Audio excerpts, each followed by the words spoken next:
Golden yellow rice and red beans is packed with so much flavor, and it's a simple yet delicious way that you can enjoy your rice. To make this, you'll be needing some rice. I'm using parboiled rice. You'll also be needing some red beans, which I already soaked overnight, some chicken stock. Now I have a video on my channel on how I make chicken stock. You also need some chopped onions, minced garlic and ginger, cooking oil, and we'll be seasoning with some chicken bouillon, turmeric powder for that golden color, dried oregano, cayenne pepper for some heat, and some salt to taste. After soaking your beans overnight, I soaked my beans for about 8 hours. You're going to give your red beans a really good rinse with clean water. And to do this, just pour them into a sieve and run some clean water over them. You're going to do this until the water runs clear. Now, once you soak your beans just like I did, the beans softens up and it cuts your cooking time by about 30 to 50% compared to cooking them dry. So once your beans are nice and clean just like this, you're going to pour them into a clean pot, add some water, cover and let it begin to boil. You're going to cook this for about 5 to 10 minutes. So as your beans begins to cook, pouring out the first liquid makes a big difference because it washes away those hard compounds that cause bloating, and what you're left with is a clean, clearer and lighter beans that won't cause you any bloating. And to do this, just pour them into your sieve and run some clean water over the top. You're going to do this until the water runs clear. So if you're new to my channel, welcome. My name is Evelyn. Please, before you leave, don't forget to hit the like button and also subscribe to my channel if you haven't done so already. I'd love to have you in this space. Now, once your beans has been thoroughly washed just like this, the next thing you are going to do is to get your clean pot, pour your beans into it, add enough water to cook your beans and just let your beans cook. You're going to cook your beans until it is about 80% cooked. And the reason we are doing this is that we're still going to cook the beans in our rice.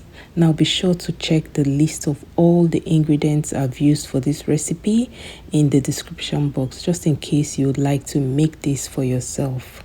Make sure to add some salt into your beans. I've just added some salt. Stir and cover until it is almost cooked. And like I said earlier, until it is about 80% cooked. Then you're going to take this off the heat and set them aside. Like I said earlier, I'm going to be using some parboiled rice for this recipe. You can use any type of rice you have at home. Just wash your rice with some cold water to remove the excess starch. You're going to do this about 2 to 3 times until you notice that the water is clear. At this point, you'll notice that the rice is clean. I've been able to wash out the excess starch. I'm just going to pour this into a sieve to remove the excess water.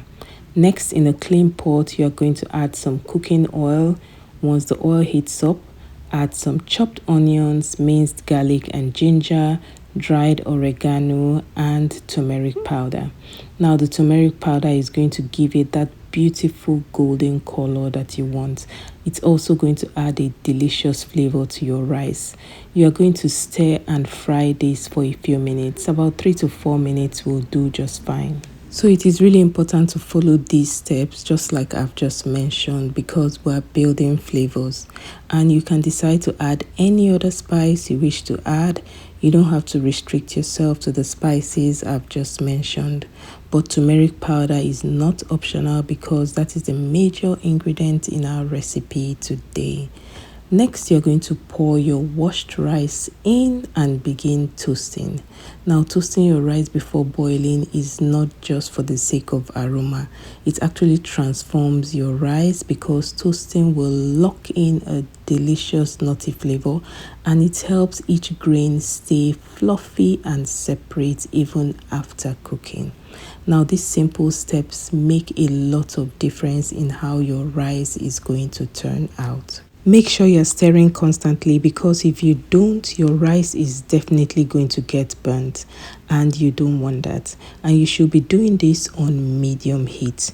You are going to toast this for about 4 to 5 minutes. Not just toasting, you should also be stirring constantly. Then you are going to add your already cooked beans, some meat stock. You can use any type of meat stock that you have. You don't have to restrict yourself to a particular type of meat stock. Then you're going to add some water to cook your rice, and you're going to stir this thoroughly. After stirring, you're going to add some chicken bouillon or any type of seasoning that you have. You're also going to add some cayenne pepper for some heat and some salt to taste. Then you're going to stir and adjust the seasoning if you need to. Then cover and let your rice cook until the water begins to disappear. Once your rice starts to cook, you are going to stir it once or twice to make sure that all the spices are evenly distributed. And once the water has begun to disappear, you are going to cover your rice with aluminum foil to lock in the steam. And that's why you should make sure not to add too much water to your rice, because this will help to cook your rice more evenly and helps your rice stay soft and fluffy and not wet and gummy. And this helps your rice cook faster. And at this point, our rice is cooked and it looks and smells amazing.